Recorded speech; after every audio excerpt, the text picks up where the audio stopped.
அல்லேலூயா. சரி, 1ஆம் சங்கீதத்தை நாம் எல்லாரும் எடுத்து வைத்துக் கொள்ளுவோம். இன்றைக்கு இந்த சங்கீதத்தில் இருந்து தேவன் நமக்கு சொல்ல விரும்புகிற வார்த்தைகளை நாம் கவனிக்க போகிறோம். நம்முடைய பிரயோஜனத்திற்காக நாம் சில வார்த்தைகளை நாம் தியானிக்க போகிறோம். மொத்தம் 150 சங்கீதங்கள் வேதத்தில் உண்டு. 150 சங்கீதங்கள் வேதத்தில் உண்டு. ஆனால் முதல் சங்கீதமாக, முத்தான சங்கீதமாக இந்த சங்கீதம் பதிக்கப்பட்டு இருக்கிறதை நாம் பார்க்கிறோம். இந்த முதல் சங்கீதத்தில் 6 வசனங்கள் மாத்திரமே கொடுக்கப்பட்டு இருக்கிறது. முதல் சங்கீதத்தில் 6 வசனங்கள் மாத்திரமே சொல்லப்பட்டு இருக்கிறது. இந்த 6 வசனத்தை நாம் பார்க்கும் பொழுது இந்த சங்கீதமானது ஆசீர்வாதங்களை பெறுவதற்கான போதனைகளை கொடுக்கிறது. ஆசீர்வாதம் பெறுவதற்கான போதனைகளை, நல்ல நீங்களும் சொல்லுங்க, ஆசீர்வாதம் பெறுவதற்கான போதனைகளை என்ன செய்கிறது? கொடுக்கிறது. அது மாத்திரமல்ல, பாவிகளின் இறுதி அழிவையும் கூறி அது எச்சரிக்கிறது. பாவிகளுடைய இறுதி அழிவையும் கூறி அது என்ன செய்கிறது?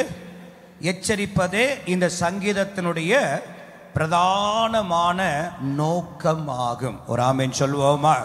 அல்லேலூயா.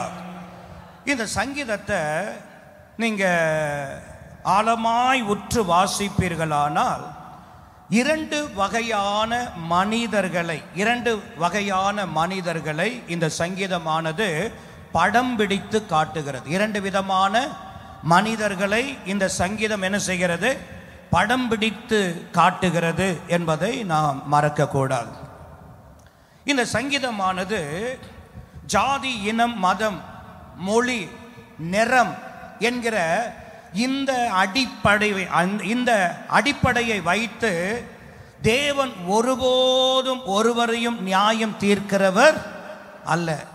இவன் இந்த ஜாதிக்காரன், இவன் இந்த இனத்தான், இவன் இந்த கோத்தரத்தான், இவன் இந்த மொழியை சார்ந்தவன் என்று சொல்லி ஏதோ ஒரு காரியத்தை வைத்து தேவன் நியாயம் செய்கிறவர்.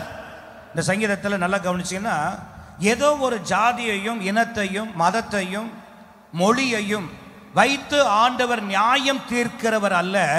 மாறாக தேவனுடைய நியாய தீர்ப்பு எங்க அப்படின்னா, அவனுடைய எண்ணங்கள், அவனுடைய குணங்கள், அவனுடைய நடக்கைகள், அவனுடைய செயல்பாடுகள் வைத்தே கர்த்தர் என்ன செய்கிறார்?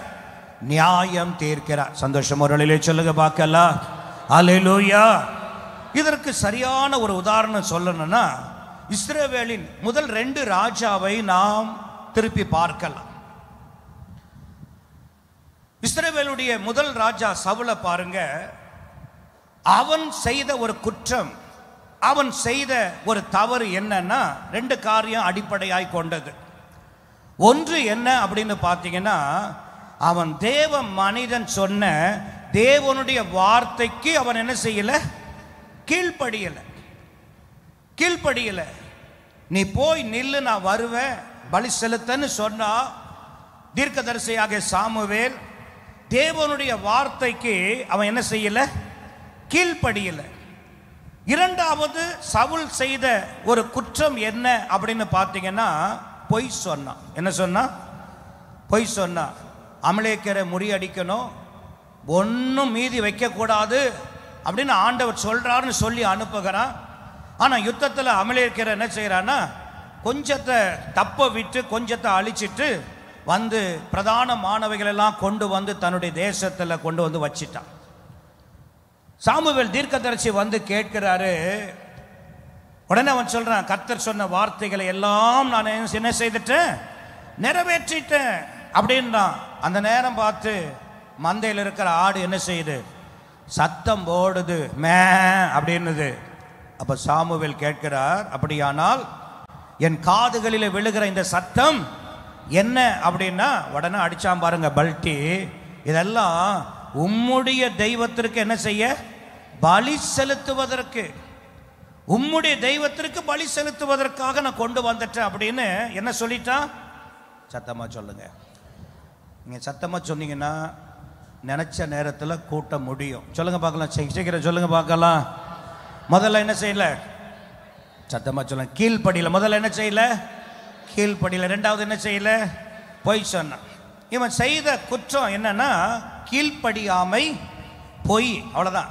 ரெண்டே ரெண்டு காரியம்தான். ஆனா இதற்கு ஆண்டவர் சொல்றாரு, ராஜ்யபாரத்திலிருந்து உன்னை நான் என்ன செய்கிறேன் சொல்லுங்க, எடுத்து போடுகிறேன். இனிமேல இந்த ராஜ்யபாரத்துக்கு நீ தகுந்தவன் அல்ல அப்படின்னு ஆண்டவர் அவனை நான் விளக்குகிறேன் அப்படின்னு ஆண்டவர் சொல்ற. ஆனா அடுத்து தாவீது இஸ்ரவேலுக்கு ராஜாவாய் வந்தான், இஸ்ரவேலுக்கு ராஜாவாக வந்தான். ஆனா இவன் செய்த குற்றத்தை நீங்க பாத்தீங்கன்னா என்ன செய்தான் அப்படின்னு பாத்தீங்கன்னா சொல்லுங்க பார்க்கலாம், கொலை செய்தான். சொல்லுங்க பார்க்கலாம். தாவீது சவுல் செய்தது போல பயங்கரமானது செய்யல, அதை விட மோசமானது என்ன செய்தான்? கொலை செய்தான். அது மாத்திரமல்ல, இன்னொருவருடைய பொண்டாட்டி என்ன செய்தான்? எடுத்துக்கொண்டான். நல்ல கவனிங்க, கொலை செய்து அபகரித்து கொள்ளுகிறார். இவன் ஒரு கொலைகாரன். ஆனா இரண்டு பேருடைய வாழ்க்கையிலும் இரண்டு விதமான குற்றங்கள் செய்ததாக இருந்தது. ஆனா தேவன் இந்த இரண்டு பேருடைய குற்றத்தை ஒரு தீர்க்கதரிசி மூலமாக இரண்டு பேருக்கு என்ன செய்கிறார்? சொல்லுகிறார். அந்த குறைவுகளை சொல்லுகிறார். அதில் தாவீது என்ன செஞ்சான்னா அப்படியே என்ன செய்தான்? தேவனுடைய பாதத்தில் விழுந்தான். சொல்லுங்க, விழுந்து கதறினான், அழுதான், மன்னிப்பு கேட்டான். ஆனா சவுல் என்ன செய்தான் அப்படின்னா அந்த வார்த்தை அவனை நோக்கி வந்தபோது அதற்கு கொஞ்சம் கூட அவன் என்ன செய்யல? கீழ்ப்படியவும் இல்லை, அதற்காக மனஸ்தாப பட்டதாக இல்லை. நடந்தது நடந்து போச்சு போ அப்படின்றது போல அவன் என்ன செய்தான்னா தேவனுக்கு விரோதமாகவே அவன் அந்த இடத்துல அவன் ஒரு உணர்வற்றவனாக அவனுடைய செயல்பாடுகள் மாறினது, எண்ணங்கள் மாறினது. ஆனா அதை விட மோசமான ஒரு கொலைகாரனா இருந்த தாவீதை ஆண்டவர் சொல்றாரு, இவன் என் இருதயத்திற்கு சொல்லுங்க ஏற்றவன். இப்ப நம்முடைய பார்வையில பாத்தீங்கன்னா இவன் செஞ்ச குற்றம் பெருசா, அவன் செஞ்ச குற்றம் பெருசா? சொல்லுங்க. தாவீது செஞ்சதுதான் பெரிய பாவம், பெரிய குற்றம். சவுல் செஞ்சது அந்த இவனை செஞ்சது போல பெரிய குற்றமே இல்லை. ஆனா அப்படி இருக்க அவனை ஆண்டவர் என் இருதயத்திற்கு ஏற்றவன் சொல்றாரு. இவனை ராஜ்யபாரத்தை விட்டு அவன் என்ன செய்கிற? அவன் என்ன காரணம் அப்படின்னா அவன் வேற ஜாதிக்காரன், இவன் வேற ஜாதிக்காரன், அவன் வேற மொழியன், இவன் ஒரு மொழியன், அப்படி அல்ல. சொல்லுங்க பார்க்கலாம். அவனுடைய நடக்கை, அவனுடைய செயல்பாடு, அவனுடைய குணங்கள், அவனுடைய எண்ணங்களை ஆண்டவர் பார்க்கிறார். அவன் மனஸ்தாபப்பட்டு மனம் வருந்தி கதறுகிறான். ஆண்டவரிடத்துல மன்னிப்பு ஏராளம் உண்டு. ஒரு ஆமென் சொல்லுங்க பார்க்கலாம். உடனே தேவன் மனம் இறங்கி அவனுக்கு உதவி செய்கிறார். ஆனால் கொஞ்சம் கூட இந்த காரியத்தில் அவன் மனஸ்தாபப்படாம, எண்ணங்களில் அவன் சீர்படாமல் அவன் தொடர்ந்து இருக்கிற இந்த சவுலை பார்த்த பொழுது ஆண்டவர் இவனை நியாயம் தீர்க்கிறதையும் நாம் பார்க்கிறோம். எனவே தான் நான் சொல்லுகிறேன், ஆண்டவர் நியாய தீர்ப்பு செய்கிறது ஜாதி, இனம், மத, மொழி, நிறத்தை வைத்தல்ல. சொல்லுங்க, நம்முடைய எண்ணங்கள், குணங்கள், செய்கை, நடக்கைகளை வைத்துதான் கர்த்தர் என்ன செய்கிறார்? நியாயம் செய்கிறார். ஒரு ஆமென் சொல்லுங்க பார்க்கலாம். சரி, இந்த சங்கீதமானது இரண்டு மனிதர்களை காண்பிக்கிறது, இரண்டு வழிகளை காண்பிக்கிறது, இரண்டு முடிவுகளை காட்டுகிறது. சொல்லுங்க பார்க்கலாம், மீண்டும் சொல்லுங்க பார்க்கலாம். இந்த சங்கீதமானது இரண்டு மனிதர்களை படம் பிடித்து காட்டுகிறது, இரு வழிகளை காட்டுகிறது, இரு முடிவுகளை என்ன செய்கிறது? காட்டுகிறது. ஒரு ஆமென் சொல்லுங்க பார்க்கலாம். சரி, இந்த முதலாம் சங்கீதத்தில் முதல் மூன்று வசனங்களை நீங்கள் வாசிக்கும் பொழுது நீதிமானுடைய வழிகளும் ஆசீர்வாதங்களை பற்றி சொல்லப்படுகிறது. வேகமா வாசிங்க. சங்கீதம் 1 முதல் 3 வரைக்கும் நீதிமானின் வழிகளும் ஆசீர்வாதங்களை பற்றி முதல் 3 வசனங்கள் சொல்லப்படுகிறது. வாசிக்க கேட்போம். துன்மார்க்கருடைய ஆலோசனையில் நடவாமலும் பாவிகளுடைய வழியில் நில்லாமலும் பரியாசக்காரர் உட்காரும் இடத்தில் உட்காராமலும் கர்த்தருடைய வேதத்தில் பிரியமாயிருந்து இரவும் பகலும் அவருடைய வேதத்தில் தியானமாயிருக்கிற மனுஷன் பாக்கியவான்.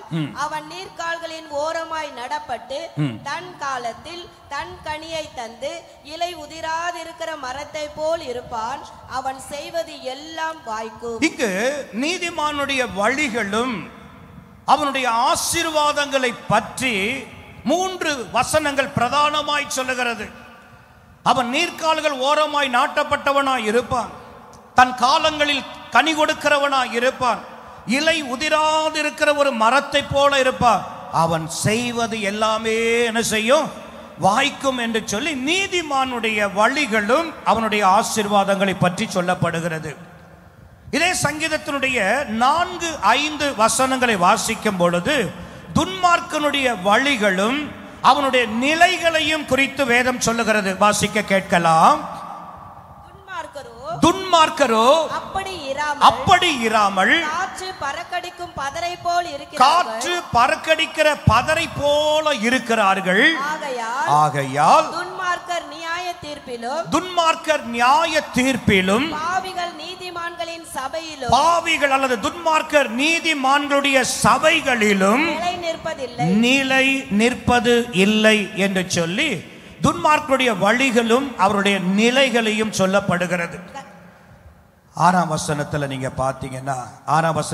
பாத்தீங்கன்னா இருவருடைய முடிவுகளும் விளக்கப்படுகிறது. இருவருடைய முடிவுகள், துன்மார்க்கனுடைய முடிவும் நீதிமானுடைய முடிவும் விளக்கப்படுகிறது. வாசிக்க கேட்கலாம். கர்த்தர் நீதிமான்களின் வழியை அறிந்திருக்கிறார். கர்த்தர் நீதிமான்களுடைய வழியை அறிந்து இருக்கிறார். துன்மார்க்கருடைய வழியோ நீதிமானுடைய வழியை கர்த்தர் அறிந்து வச்சிருக்கிறாராம்.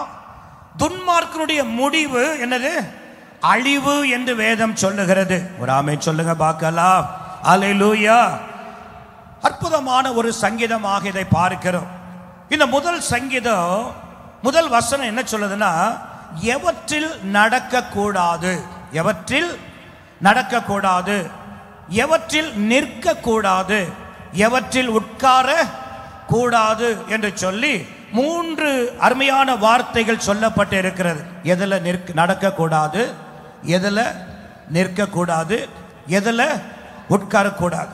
அப்படியானா ஒரு கேள்வி நமக்குள்ள இந்த வசனத்திலிருந்து வரும். அப்ப எதுல நடக்கணும், எதுல நிற்கணும், எதுல உட்காரணும் என்கிற ஒரு கேள்வி பதில் நமக்கு தேவைப்படுகிறது இல்லையா அருமையான கர்த்தருடையவர்கள்? அப்படியானால் முதலாவது எதுல நடக்க வேண்டும் என்று சொன்னா, கர்த்தருடைய ஆலோசனையில நடக்க வேண்டும். ஒரு ஆமென் சொல்லுங்க பார்க்கலாம். ஒரு மனிதன் எவற்றில் நடக்க கூடாது அப்படின்னா எதுல நடக்கணும் அப்படின்னா சொல்லுங்க பார்க்கலாம், கர்த்தருடைய ஆலோசனையில நடக்கணும். சொல்லுங்க எதுல நடக்கணும், சொல்லுங்க. முழு சபையும் எதுல நடக்கணும், சத்தமா சொல்லுங்க பார்க்கலாம். உங்களுடைய ஆலோசனையில் அல்ல, உங்களுக்கு அறிமுகமானவர்களுடைய ஆலோசனையில் அல்ல, உங்களுடைய நண்பர்களுடைய ஆலோசனையில் அல்ல, உங்களுக்கு மிகவும் வேண்டியவர்களுடைய ஆலோசனையில் அல்ல. இங்க இருக்கிற ஒவ்வொரு தேவ பிள்ளைகளும் எந்த அடிப்படையில் வாழ நடக்கணும்னா சொல்லுங்க பார்க்கலாம், கர்த்தருடைய ஆலோசனையில நடக்க வேண்டும். ஒரு ஆமென் சொல்லுங்க பார்க்கலாம். அப்ப கர்த்தருடைய ஆலோசனையில் நடக்கணும்னா என்ன அர்த்தம் அப்படின்னு கேட்டீங்கன்னா, எதை செஞ்சாலும் போய் எங்க நிக்கணும், கர்த்தருடைய ஆலோசனைக்கு போய் நிக்கணும். தாவீது அதைத்தான் செய்வான். யூதா பட்டணங்கள் ஒன்றிலே நான் போய் குடியிருக்கலாமா, போ அப்படின்னு சொன்ன உடனே எந்த பட்டணத்திற்கு போகணும், ஒவ்வொரு இடத்திலும் கர்த்தருடைய ஆலோசனையை கேட்டு கேட்டு கேட்டு செய்ததனால அவன் தீர்க்க ஆயுசும் கனமும் மகிமையும் உடையவனாக அவன் மரித்தான் என்று வேதம் சொல்லுகிறது. ஒரு ஆமென் சொல்லுங்க பார்க்கலாம். அல்லேலூயா. கர்த்தருடைய ஆலோசனை என்பது என்ன, கர்த்தருடைய ஆலோசனை என்பது என்ன என்று சொன்னால், ஒன்று வேத தியானம். சொல்லுங்க பார்க்கலாம். வேதத்தை வாசிக்க, வேதத்தை தியானிக்க ஆரம்பிச்சாலே தேவனுடைய ஆலோசனை நமக்கு அதிகமாக என்ன செய்யும், கிடைக்கும். யாரு இந்த வேதத்தை தியானிக்காம வாசிக்காம இருக்கிறாங்களோ அவங்க தான் எனக்கு யாராவது ஆலோசனை சொல்ல மாட்டார்களா? அவங்க கிட்ட போய் ஆலோசனை கேட்கலாமா? இவங்க கிட்ட கேட்கலாமா? நான் சொல்லுவேன், நீ எங்க போய் 4 இடத்துல ஆலோசனை கேட்டாலும் நீ உருப்படவே மாட்ட. ஏன் அப்படின்னா 4 பேரும் 4 விதத்தில் என்ன கொடுப்பாங்க சொல்லுங்க? 4 விதமான ஆலோசனை உன் வாழ்க்கையில் வேணும். உனக்கு கிறுக்கு பிடிச்சிடும். இவங்க இப்படி சொல்றாங்க, அவங்க அப்படி சொல்றாங்க, இவங்க இப்படி சொல்றாங்க அப்படின்னு நமக்கு தான் என்ன வந்துடும்? அப்ப நான் என்ன செய்யணும் அப்படின்னா, உங்க கையில் இருக்கிற வேதத்தை திரும்ப திரும்ப வாசித்து திரும்ப திரும்ப தியானிப்பீர்கள். ஆனா தேவ ஆலோசனை ஒவ்வொரு நாளும் உங்களுக்கு போதுமானதா இருக்கும். வேத தியானம் வேண்டும். கர்த்தருடைய ஆலோசனை என்பது என்னன்னா வேத தியானம். வேதத்தை ஒவ்வொரு நாளும் வாசிப்பது மாத்திரமல்ல, அதை தியானிப்பது. இரண்டாவதாக கர்த்தருடைய ஆலோசனை என்னன்னா ஜெபிப்பது. சொல்லுங்க பார்க்கலாம், என்ன? ஜெப நேரங்களில் ஆண்டவர் பல காரியங்களை அப்படியே வந்து நம்முடைய சிந்தையில என்ன செய்வார்? சில காரியங்களை ஆண்டவர் ஜெப நேரத்தில் பல காரியங்களை கர்த்தர் நம்முடைய சிந்தையில வைப்பார். ஊழியத்தை குறித்த காரியங்களை நம்மோடு பேசுவார். குடும்பங்களை பற்றின காரியங்களை நம்மோடு பேசுவார். வர இருக்கிற பிரச்சனைகள், வந்திருக்கிற பிரச்சனைகள், இவைகளை குறித்த ஆலோசனைகளை கர்த்தர் நம்மோடு ஜெப நேரங்களில் கர்த்தர் என்ன செய்கிறார்? பேசுகிறவராய் இருக்கிறார். ஒரு ஆமென் சொல்லுங்க பார்க்கலாம். அல்லேலூயா. அது மாத்திரமல்ல, கர்த்தருடைய ஆலோசனை என்பது என்ன அப்படின்னா, இப்ப நீங்க வார்த்தையை கேட்டுக்கொண்டு இருக்கிறீங்களே, இந்த கூர்மையாய் செவி கொடுத்து கவனமாய் கேட்கிறீங்களே, இது என்னது சொல்லுங்க பார்க்கலாம். இது தேவனுடைய ஆலோசனையே. இந்த நேரத்தில் தான் சில பேர் என்ன செய்வாங்க அப்படின்னா, செல்போனை எடுத்து பைபிளுக்குள்ள வைப்பாங்க, பைபிளுக்குள்ள வைப்பாங்க, இந்த பக்கம் இடிப்பாங்க, அந்த பக்கம் இடிப்பாங்க, திடீர்னு சிரிக்கும். சபைக்குள்ள என்ன செய்வாங்க? தேவ ஆலோசனை சொல்லப்படுகிற நேரத்தில் திடீர்னு சம்பந்தமே இருக்காது. பாஸ்டர் ஒரு கதையும் சொல்லியிருக்க மாட்டார், ஒரு ஜோக்கு சொல்லியிருக்க மாட்டார், சிரிக்க வேண்டிய இடமே இருக்காது. ஆனால் திடீரென்று சில பல்லுங்க என்ன செய்யும் அப்படின்னா என்ன அர்த்தம் அப்படின்னா, ஆலோசனை கிடைக்கிற நேரத்தில் கூட இது என்ன செய்யலைன்னா சொல்லுங்க, ஆலோசனை கேட்க மனம் இல்லாமல் உட்கார்ந்து கொண்டு இருக்கு. நான் சொல்லுவேன், இப்படி வேதத்திலையும் ஆலோசனை கேட்காம, ஜெபித்து ஆலோசனை கேட்காம, தேவனுடைய வார்த்தை பிரசங்கிக்கப்படும் போதும் தேவனுடைய ஆலோசனை கேட்காம, இப்படியே வாழ்க்கையில இருந்து கடைசியில் என்னன்னா, வாழ்க்கையில ஆலோசனை இல்லாம, வேதம் சொல்லுது ஆலோசனை இல்லைன்னா ஜனங்கள் என்ன ஆவாங்களா? சீர்கட்டு சீரழிந்து போவாங்க. ஆலோசனை இல்லைன்னா சீரழிவு என்று வேதம் சொல்லுகிறது. அருமையான கர்த்தருடையவர்களே, கொஞ்ச காலம் தேவனுடைய ஆலோசனை கேட்பாங்க, கொஞ்ச காலம் ஆலோசனைக்கு தன்னை ஒப்பு கொடுப்பாங்க. இது எப்போ அப்படின்னா ஆரம்ப காலம். அதே உசியாவை போல கொஞ்சம் வாழ்க்கையில கொஞ்சம் பலப்பட்டு, கொஞ்சம் அவங்க வாழ்வில திடம் அடைஞ்சு, கொஞ்சம் பெரியவர்களாக வசதி வாய்ப்புகள் வந்து விட்டதுன்னா முதல்ல செய்கிற தவறு என்னன்னா, ஆலோசனை என்ன செய்கிறது இல்லை. ஏன்னா செய்யறதுக்கு பணம் இருக்கிறது. இப்போ செய்வதற்கு ஆலோசனை கொடுக்க உலக ஆலோசகர்கள் பல பேர் வந்துட்டாங்க. அதனால பணத்தையும், இப்படிப்பட்ட ஆலோசனை நமக்கு நல்லதாகவே இருக்கும், இதை வச்சு என்ன செய்யலாம், காரியத்தை செய்யலாம் அப்படின்னு சொல்லி செய்ய போய் இன்றைக்கு இருந்த பிரச்சனைகளை விட பெரிய பெரிய பெரிய பெரிய பிரச்சனைகளை மாட்டிக்கிட்டு தவித்து கொண்டு அப்படியே கண் பிதுக்கி கொண்டு இருக்கிற அநேக குடும்பங்கள் உண்டு திருச்சபைக்குள்ள. அருமையான கர்த்தருடையவர்களே, எனவே தான் வேதம் சொல்லுகிறது, எதில் நடக்கணும் என்று சொன்னா சொல்லுங்க, கர்த்தருடைய ஆலோசனை. கர்த்தருடைய ஆலோசனை என்பது என்ன சொல்லுங்க? வேத தியானம், ஜெபம், ஆவிக்குரிய தேவனுடைய செய்தியை கவனமாய் கேட்பது. அருமையான கர்த்தருடையவர்களே, இரண்டாவது எங்க நிற்க வேண்டும். சங்கீதம் சொல்லுது எங்க நிற்க வேண்டும் அப்படின்னா, நான் சொல்லுவேன், கர்த்தருடைய ஜனம் நீதிக்காக நிற்க வேண்டும். ஒரு ஆமென் சொல்லுங்க பார்க்கலாம். எங்க நிற்கணும் சொல்லுங்க பார்க்கலாம். கர்த்தருடைய ஜனம் நீதிக்காக என்ன செய்யணும்? நிற்கணும். உண்மைக்காக நிற்க வேண்டும், நியாயத்திற்காக நிற்க வேண்டும். அது மாத்திரமல்ல, நற்செய்தி சொல்லுகிற பணிக்காக என்ன செய்யணும்? ஊழியங்களிலே பிரதானமாய் நிற்கணும். கரங்களை வைத்து சந்தோஷமோட சொல்லுங்க பார்க்கலாம்.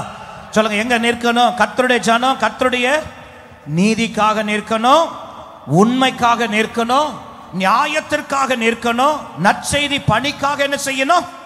நிற்க வேண்டும்.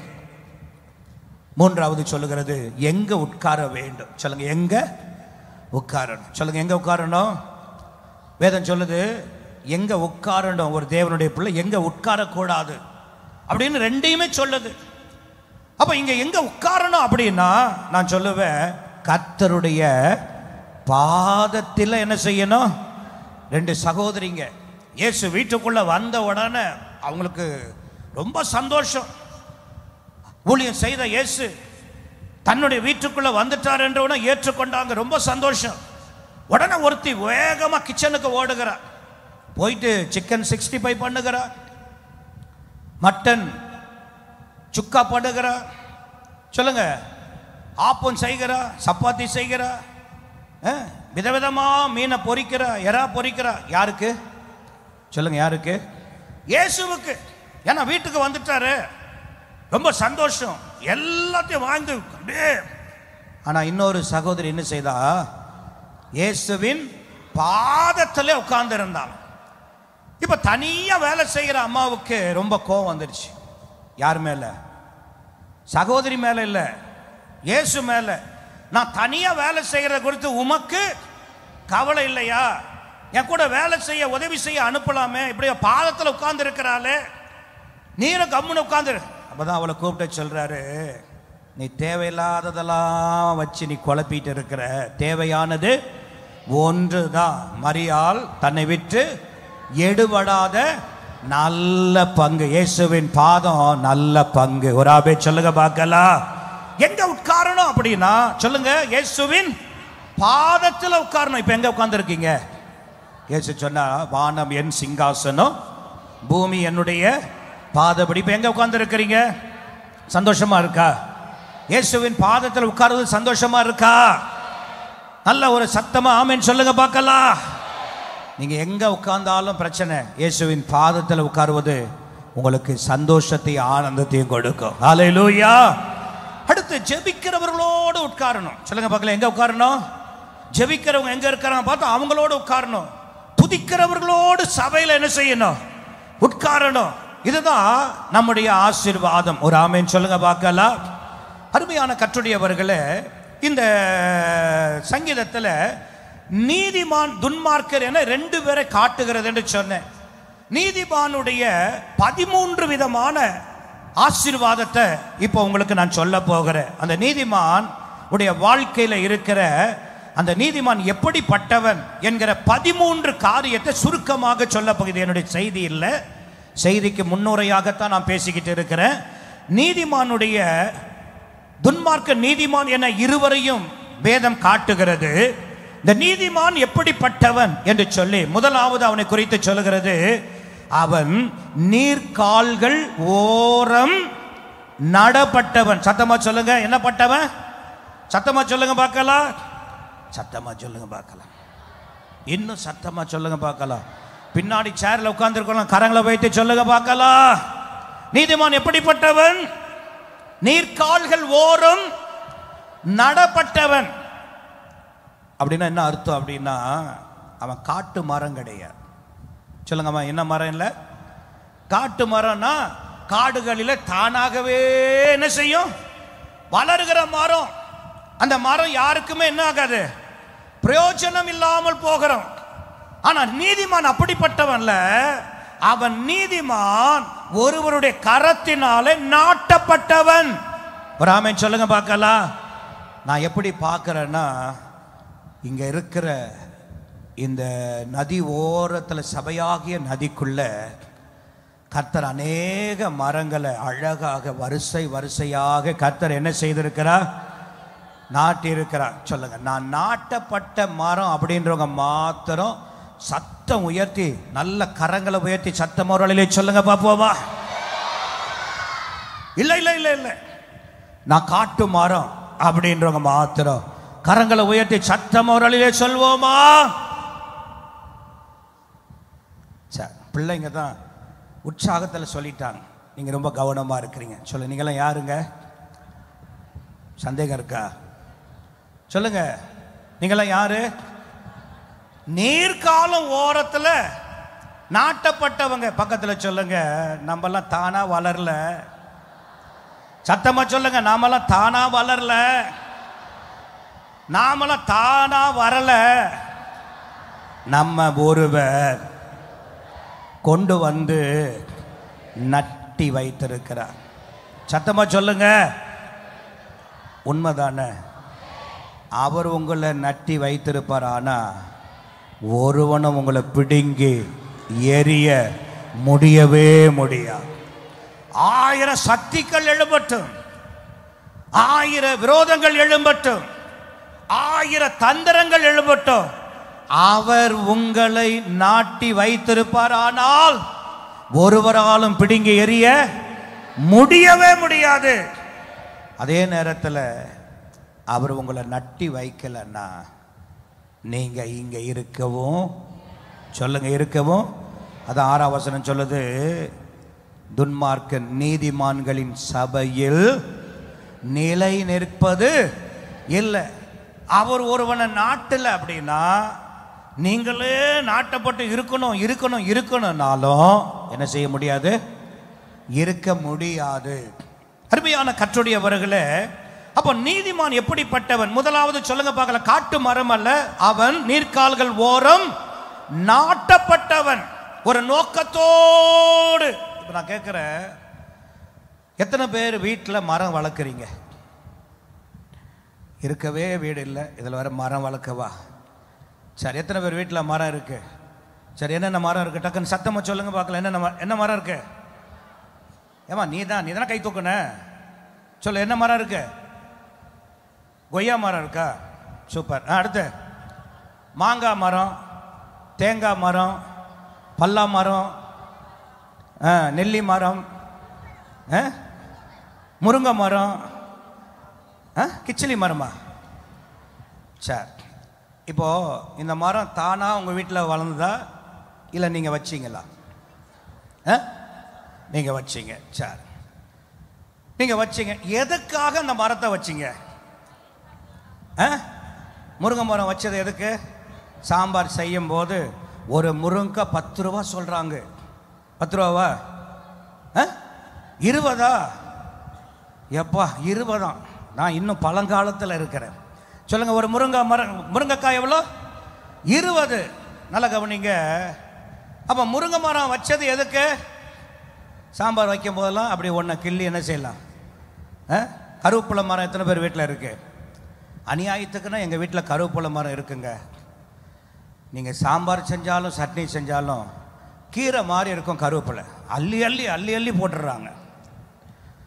சரி, அப்போ பாருங்க, அப்போ வச்சது நோக்கம் என்ன சொல்லுங்க பார்க்கலாம். சொல்லுங்க, எதுக்கு?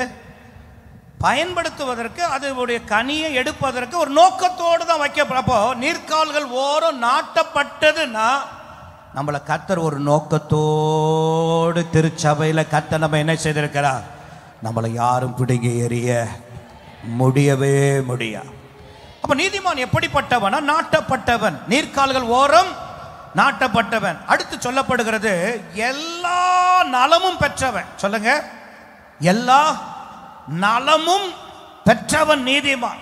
அது மாத்திரமல்ல, நிலைத்திருப்பவன். சொல்லுங்க பார்க்கலாம். 3வது என்ன? நிலைத்திருப்பவன். 4வது இலை உதிராது இருக்கிறவன். சொல்லுங்க பார்க்கலாம். இலை உதிராது இருக்கிறவன். 5வது தாழ்ச்சி அடையாது இருப்பவன். சொல்லுங்க பார்க்கலாம். தாழ்ச்சி அடையாது இருப்பவன். 6வது பிறருக்கு மகிழ்ச்சியாயிருப்பவன். சொல்லுங்க பார்க்கலாம். பிறருக்கு மகிழ்ச்சியாயிருப்பவன். 8வது பிறருக்கு சந்தோஷமாயிருப்பவன். சொல்லுங்க பார்க்கலாம்.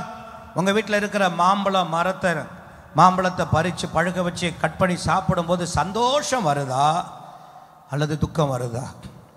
சொல்லுங்க பார்க்கலாம். எவ்வளவு இனிப்பா இருக்கு, எவ்வளவு இனிப்பா இருக்கு இந்த மரம் அப்படின்னு என்ன வருது? சந்தோஷம் வருது. பிறருக்கு சந்தோஷமாய் இருப்பவன். அது மாத்திரமல்ல, சமாதானமாய் இருக்கிறவன். அது மாத்திரமல்ல, ஆறுதலாய் இருக்கிறவன். அது மாத்திரமல்ல, பயனுள்ளவனாய் இருக்கிறவன் நீதிமான். நிழல் தருபவன். சொல்லுங்க, என்ன தருபவன்? நிழல் தருபவன். அடுத்து கனி கொடுப்பவன். நான் சொல்லுவேன், நீதிமான் எப்படிப்பட்டவன்னா இந்த ரகத்தை சேர்ந்தவன். கரங்களை போய் தலையிலே சொல்லுங்க பார்க்கலாம். இதே வேதம் துன்மார்க்கனையும் படம் பிடித்து காட்டுகிறது. அந்த துன்மார்க்கன் எப்படிப்பட்டவன் என்று சொன்னா, காற்று பறக்கடிக்கும் பதர். சொல்லுங்க பார்க்கலாம், காற்று பறக்கடிக்கும். இன்றைக்கு சென்னைக்குள்ள இருக்கிற மக்களுக்கெல்லாம் பதர்னாலும் தெரியாது, ஆனால் கிராமத்தில் இருக்கிறவங்களுக்கு தெரியும். பதர்னா என்னன்னா சொல்லுங்க பார்க்கலாம், கோதுமை, அரிசி இவைகளெல்லாம் கொண்டு வந்து அந்த களத்தில் போட்ட பின்பு நல்ல காற்று அடிக்கிற நேரம் தூற்றும் போது பதரெல்லாம் என்ன செய்யும், தனியாக பறந்து போய் தனியாக ஒதுங்கிடும். அந்த கோதுமை மணிகள் மாத்திரம் என்ன செய்யணும்னா அது களத்தில் நிற்கும். ஒரு ஆமென் சொல்லுங்க பார்க்கலாம். அல்லேலூயா, அல்லேலூயா. அப்போ துன்மார்க்கனை குறித்து வேதம் சொல்லுகிறது, அவன் மணிக்குள்ள இருக்க முடியாது, அவன் ஒரு பதருக்கு ஒப்பானவன், அவன் பறந்து போகிறவன் என்று வேதம் சொல்லுகிறது. ஈரம் இல்லாதவன். சொல்லுங்க பார்க்கலாம், துன்மார்க்கன் எப்படி? ஈரம் இல்லாதவன், நிலையற்றவன் என்று வேதம் சொல்லுகிறது. அது மாத்திரம் அல்ல, துன்மார்க்க நன்மைகளை அனுபவிப்பதே முடியாதவன். துன்மார்க்க நன்மைகளை அனுபவிக்கவே முடியாதவன். ஐந்தாவது, மற்றவர்களுக்கு இவனால எந்த பயனுமே, சொல்லுங்க பார்க்கலாம், மற்றவர்களுக்கு இவனால எந்த பயனுமே கிடையாது. சந்தோஷமா ஒரு ஆமென் சொல்லுவோமா? அல்லேலூயா. மற்றவர்களுக்கு இவனால என்ன இல்லை, எந்த பயனுமே கிடையாது. அருமையான கர்த்தருடையவர்களே, நான் சொல்லுவேன், சபைகளில் இப்படிப்பட்ட பதர் போன்ற சில உண்டு. சொல்லுங்க பார்க்கலாம், பதர் போன்ற சில உண்டு. இது எப்போ வெளியரங்கமாகும் என்று சொன்னா, ஒரே ஒரு காற்று ஒன்று வரணும். ஒரு காற்று வரும், ஒரு காலம் ஒன்று வரும். வரும் பொழுது அது என்ன செய்யணும்னா, கோதுமையை விற்று பதர் என்ன செய்யப்படுகிறது, தானாய் பிரிக்கப்படுகிறதா இருக்கிறது. ஒரு ஆமென் சொல்லுங்க பார்க்கலாம். ஒரு காலம் வரும், கோதுமைக்குள்ள இருக்கிற வரைக்கும் அது கோதுமை போலத்தான் தெரியும். கோதுமை மணிக்குள்ள இருக்கிற வரைக்கும் அது கோதுமை மணி போலத்தான் தெரியும். ஆனால் அங்கிருந்து அது எடுக்கப்பட்டு களத்தில் வந்து ஒரு குறிப்பிட்ட காலம் காற்று வீசப்படும் பொழுது பதர் என்ன, மணி என்ன என்பது தெரியும். அருமையான கர்த்தருடையவர்களே, நான் சொல்லுவேன், வேதத்தில் பார்த்தீங்கன்னா ஒரே ஒரு காற்று போதும், ஒரே ஒரு வெள்ளம் போதும், ஒரே ஒரு பெருமழை போதும். நிலைத்திருக்கிற வீடு எது, சாய்ந்து விழுகிற வீடு எது என்பதை ஒரே ஒரு காற்று, ஒரே ஒரு மலை, ஒரே ஒரு வெள்ளம் என்ன செய்யும், அடையாளப்படுத்தி காட்டும் என்பதை நாம் வேதத்திலே நாம் பார்க்கிறோம். அருமையான கர்த்தருடையவர்களே, எனவே தான் மத்தேயு 3:12 வேதம் சொல்லுகிறது. மத்தேயு 3:12 எடுத்து வாசிங்க. தூற்றுக்கூடை அவர் கையில் இருக்கிறது, தூற்றுக்கூடை அவருடைய கையில் இருக்கிறது. அவர் தமது களத்தை நன்றாய் விலக்கி தமது கோதுமையை களஞ்சியத்தில் சேர்ப்பார், தம்முடைய கோதுமையை களஞ்சியத்தில் சேர்ப்பார். பதரையோ அவியாத அக்கினியால் சுட்டெரிப்பார். அவியாத அக்கினியினால் ஆண்டவர் என்ன செய்வாரா, சுட்டெரிப்பார். பதருடைய முடிவு என்னன்னா சுட்டெரிக்கப்படுவது என்று வேதம் சொல்லுகிறது. துன்மார்க்கனுடைய முடிவு அழிக்கப்படும் என்று வேதம் சொல்லுகிறது. அருமையான கர்த்தருடையவர்களே, இப்படி இந்த முதல் சங்கீதம் 2 மனிதர்களை காண்பிக்கிறதை பார்க்கிறோம். இன்றைக்கு என்னுடைய செய்திக்கு ஒரு சின்ன தலைப்பு நான் கொடுக்குறேன். இப்போ அநேகருக்கு, அப்போ இது வரைக்கும் நீங்கள் செய்தியே பேசலையா? நான் சொன்னேன் நான் செய்தி தான் பேசுகிறேன்னு. இது வரைக்கும் 300 தான் நான் கொடுத்துருக்கிறேன், இப்போ தான் செய்திக்குள்ளே போகிறோம். அப்போ இன்னும் எவ்வளோ நேரம் பாஸ்டர் பேசுவீங்க? 3 மணிக்குள்ளே நான் முடிச்சிடுவேன். இன்றைக்கு ஒரு செய்தியினுடைய ஒரு தலைப்பாக வேதம் காட்டும் துன்மார்க்கர் யார்? வேதம் காட்டும் துன்மார்க்கர் யார்? வேதம் யாரை துன்மார்க்கர் என்று காண்பிக்கிறது, படம் பிடித்து காட்டுகிறது என்று சொல்லி ஒரு 5 பேரை வேகமாக சொல்லி நேரத்தில் முடிக்க விரும்புகிறேன். முதலாவதாக 119 சங்கீதத்தின் 53 வாசிங்க.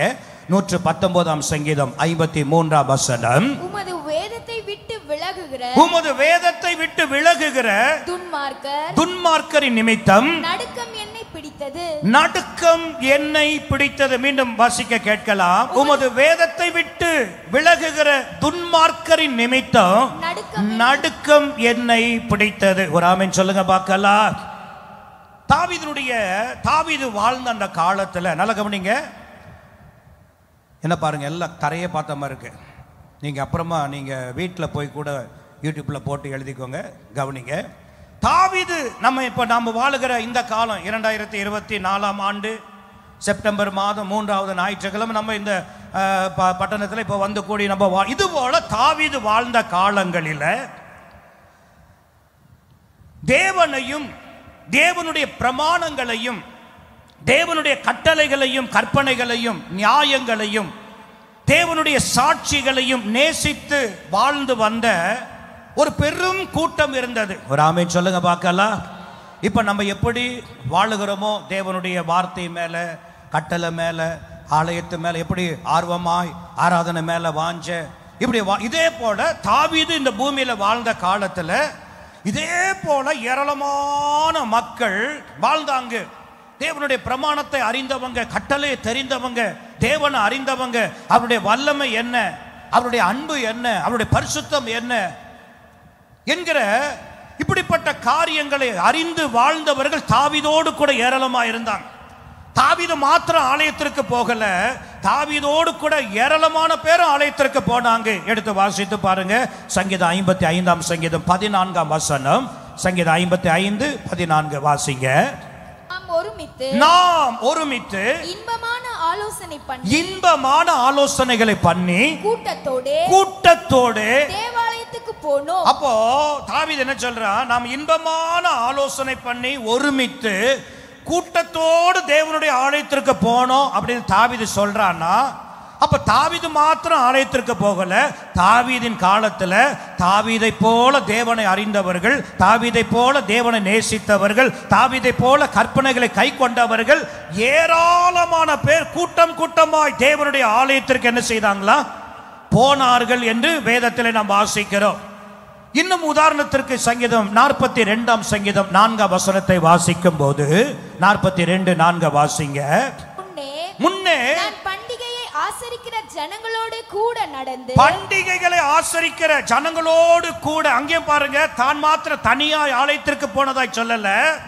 முன்னே பண்டிகைகளை ஆசரிக்கிற ஜன கூட்டத்தோடு கூட நடந்து கூட்டத்தின் களிப்பு, திரளான ஜனத்தின் கூட்டத்தின் களிப்பும் துதியுமான சத்தத்தோடு துதித்துக் கொண்டே ஆலயத்திற்கு போய் வருவோமே அப்படின்றான். அப்ப என்னன்னா, இந்த 2 வசனம் என்ன காட்டுதுன்னா, தாவீது எவ்வளவு பக்தி வைராக்கியமா வாழ்ந்தானோ அதே போல ஏராளமான பேர் பக்தி வைராக்கியமா என்ன செய்தாங்கன்னா வாழ்ந்தாங்க. தேவனை எப்படி தாவீது அறிந்தான் அதே போல ஜனங்கள் அறிந்திருந்தாங்க. தேவனுடைய கற்பனை எல்லாமே தெரிஞ்சு வச்சிருந்தாங்க. ஆனா கொஞ்ச காலங்கள் கடந்து போக போக போக போக தன்னோடு ஆராதித்தவங்க, தான் கூட சபைக்கு வந்தவங்க, தான் கற்ற வேத பிரமாணத்தை கற்றவங்க, தான் நேசித்த தேவனுடைய சாட்சிகளை நேசித்தவங்க அநேகர் இப்பொழுது வேதத்தை விட்டு ஆண்டவரை விட்டு பின்மாற்றத்தில் என்ன செய்தார்களா? விலகி போனார்களா? தேவனை விட்டு, தேவனுடைய ஆலயத்தை விட்டு, வேதத்தை விட்டு அவர்கள் பின்மாற்றத்தில் போனார்களாம். இன்றைக்கு சபையில பார்த்தீங்கன்னா பின்மாற்றத்தில் போகிற கூட்டம் என்ன செய்கிறது? எல்லா சபைகளிலும் உண்டு. ஒரு ஆமென் சொல்லுங்க பார்க்கலாம்.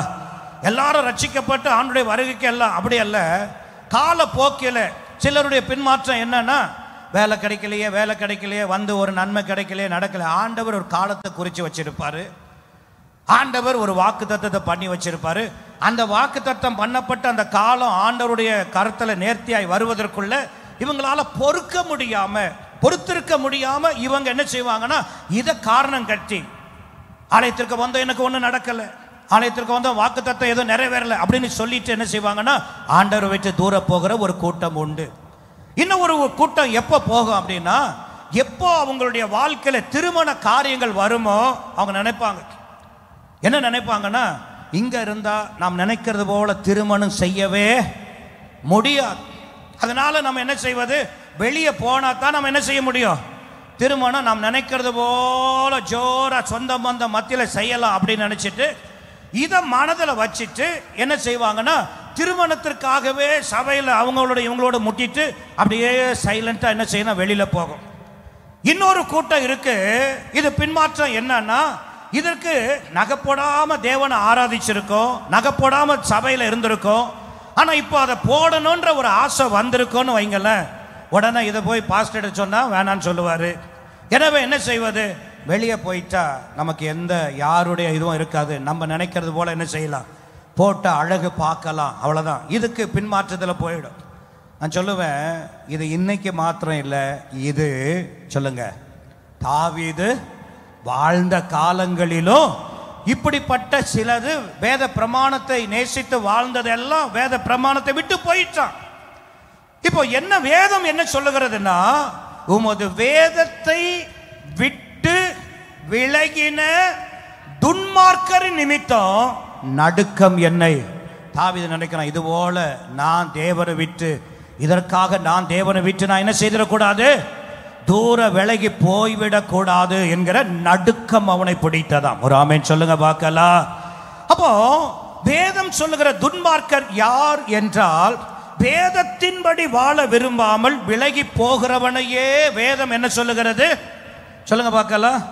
நம்ம என்ன நினைக்கிறோம் தெரியுமா, பக்கத்து வீட்டில் குடிச்சிட்டு எந்த நேரம் கத்துறாம்பர், எதிர் வீட்டில் கொலை செஞ்சுட்டு இருக்கிறாம்பர், ஜெயிலுக்கு போயிட்டு வந்தாம்பர், அவன் அடுத்த வீட்டில் திருடிக்கிட்டு இருக்கிறாம்பர். நம்ம வந்து இவங்களத்தான் துன்மார்க்கர், இவங்க தான் அப்படின்னு நம்ம நினைக்கிறோம். ஆனா வேதம் என்ன சொல்லுதுன்னா, வேதத்தை விட்டு விலகுகிறவன வேதம் என்ன சொல்லுது, துன்மார்க்கர். அருமையான கற்றுடையவர்களே, அப்ப வேதம் நமக்கு என்ன சொல்லுகிறது அப்படின்னா, ஒருவரில் ஒருவர் எப்படி இருங்க, அன்பா இருங்க. அந்த அன்புக்கு தன்னை ஒப்பு கொடுக்க முடியாம, அந்த அன்பாய் தன்னை கீழ்ப்படிய மனம் இல்லாம வாழ்ந்து கொண்டே இருக்கிற ஒரு கூட்டம் இருக்கும். வேதம் என்ன சொல்லுகிறது, ஓய்வு நாள பரிசுத்தமா என்ன செய்யுங்க, ஆசரிங்க. மாதத்துல 4 வாரம், இந்த மாதத்துல 5 ஞாயிற்றுக்கிழமை வருதுன்னா சொல்லுங்க பார்க்கலாம், 3 ஞாயிற்றுக்கிழமை வரும், 2 ஞாயிற்றுக்கிழமை என்ன செய்யணும், வீட்டில் படுத்து காலை நீட்டி படுத்து கிடக்கும். அப்படி படுத்து கிடக்கிற பிள்ளைங்க வந்து பெற்றோருக்கு நல்லா தெரியும். சபைக்கு வராம படுத்து கிடக்கிற கணவன் பெற்றோருக்கு மனைவிக்கு நல்லா தெரியும். ஆனா என்ன செய்ய மாட்டாங்கன்னா, அது அப்படியே கஞ்சாடையா விட்டுட்டு இருக்கும். யோசித்து பாருங்க, ஒரு வாரம் வந்து ஒரு வாரம் வராம, ஒரு வாரம் நின்று ஒரு வாரம் நிற்க, இதையே குடும்பங்களில் இப்படியே ஓடுகிற பல குடும்பங்கள் இன்றைக்கு உண்டு. ஓய்வு நாள் ஆசரிக்கிறதுல தடுமாற்றம்.